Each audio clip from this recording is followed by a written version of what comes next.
Je largue les amarres ce matin. Je pars à la recherche d'un inconnu que j'ai imaginé et qui m'est vital maintenant. Ça ne sert plus à rien de rattraper le temps. Il faut le vivre.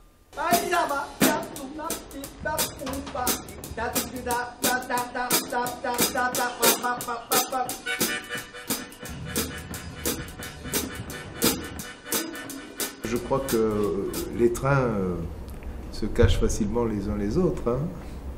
Et dans ces trains, il y a des livres aussi qui se cachent, qui apparaissent tout à coup. J'ai remarqué lorsque je prends le train, tout à coup j'arrive sur une place et puis mon camarade a un livre. Alors, comme je suis quelqu'un de curieux, je regarde toujours le livre du copain et puis hop, je sors le mien. Il y a très peu de gens, à ma connaissance, qui partent sans au moins avoir un livre.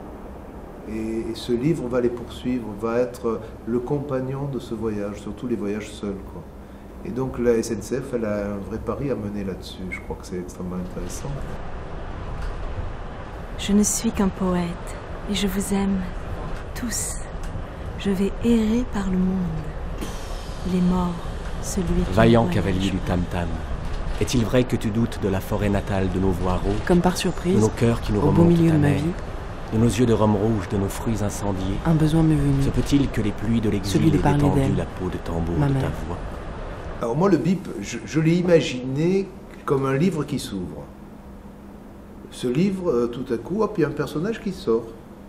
Et ce personnage, il est comme une page blanche avec quelques mots. C'est sa seule mémoire.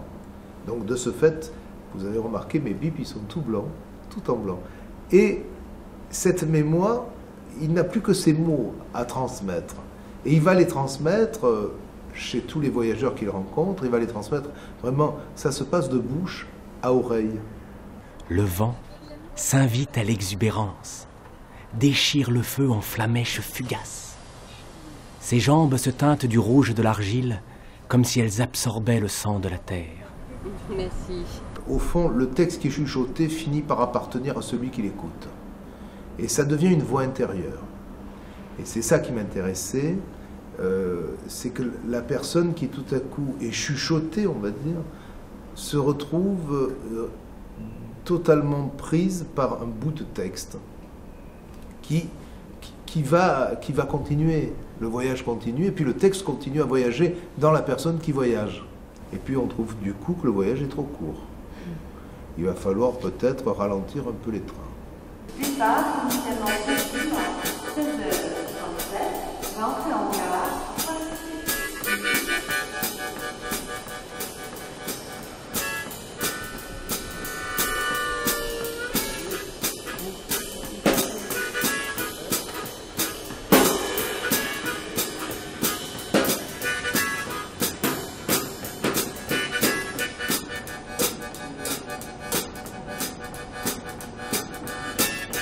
On a essayé avant de les faire avec les tuyaux d'aspirateur, on a essayé de le faire avec des téléphones, des vrais téléphones. Et dès qu'il y a quelque chose d'un peu technique qui s'installe dans la relation, il y a une partie de la magie qui est perdue. Il faut absolument que ce soit le souffle humain qui transporte les mots. Rien d'autre que le souffle de l'homme qui vient transporter comme un cri ces mots. On a laissé le tuyau d'aspirateur à l'aspirateur, alors qu'on aurait dû le remettre à sa réelle tâche, qui est de chuchoter des poèmes dans les oreilles des gens. Et je crois que si tous les êtres qu'on connaît commençaient à ressortir leur tuyau d'aspirateur, puis iraient vers leurs enfants ou leurs femmes pour leur dire des petits poèmes, ah ben ça changerait la vie, on pourrait accepter la poussière. Parce que vous savez, le problème c'est que l'homme n'est que poussière. Et donc, c'est dire l'importance du plumeau.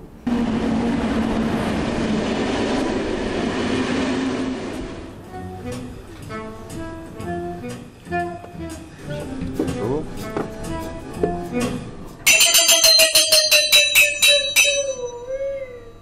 Le wagon des wagons se passe dans un wagon de marchandises. C'est un très bel endroit.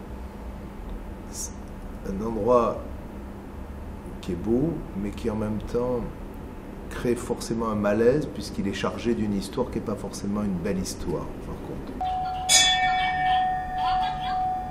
Voyageurs sans bagages, voyageurs sans histoire, Je vais te prendre par la main et t'amener vers des lointains paysages intérieurs. C'est aussi l'endroit où peut-être des gens ont voyagé quand ils n'avaient pas de billets. Donc c'est l'endroit de la marge en même temps. C'est l'endroit de ce qu'on refuse. Donc moi j'y trouvais forcément ma place. Hein. C'est tout de suite, donc du coup, je trouvais que de mettre de la poésie, du théâtre, de la littérature dans cet endroit-là, quelque chose d'évident. Dans ce monde où tout devient marchandise, c'est marrant que les wagons de marchandises deviennent des endroits de poésie. Oublie tes repères, oublie tes habitudes. Ce wagon est un aller simple vers la littérature policière. J'ai voulu retrouver les origines du polar où on a des auteurs comme Edgar Poe, comme Gaboriau, comme Leblanc, et c'est donc des auteurs qu'on retrouve chacun dans leur façon d'écrire, qui ont une vraie générosité. Alors, pourquoi, dans nos sociétés dites civilisées, crime, assassin, victime, police deviennent des ingrédients qui font recette? Combien de questions sans réponse pour un sujet qui devient lui-même une intrigue? On est tous un peu paranoïaques, on a tous le péché originel, on peut remonter très loin, parce que le premier polar pourrait être les thèmes du péché originel, de Caïn et Abel. Après tout, même si ce n'était pas écrit, c'était déjà un polar avec une enquête. La Bible nous rapporte des enquêtes. Une lueur indique la présence de sous-locataires. Il n'y a personne que vous. Et le compagnon qui vous suit, et vous ne le remarquez pas. Est-ce qu'il y a, comme ça, et c'est peut-être ce que j'ai essayé de poser dans ce wagon-ni-wagon, un rapport entre le mystère et le mystique.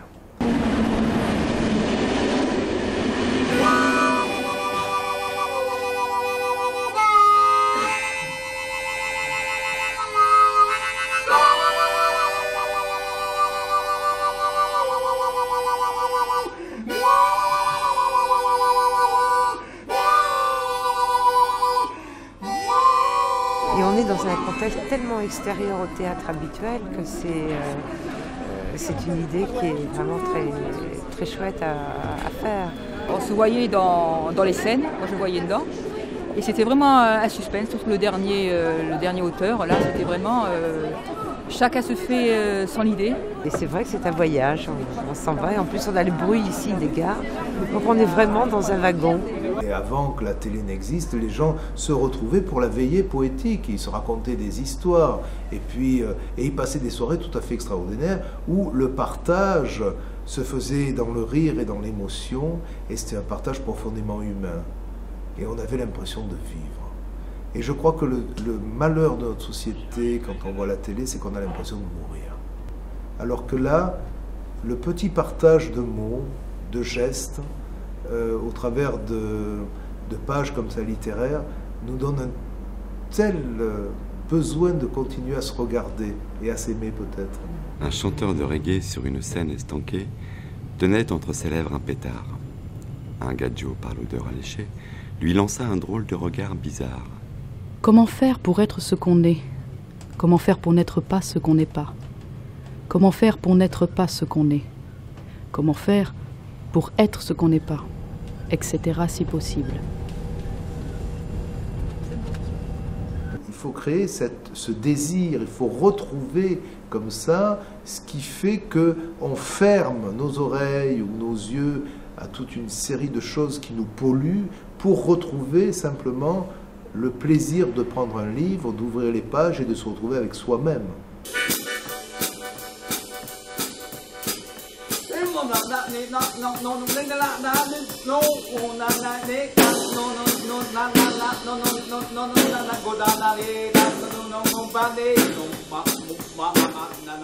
Oh,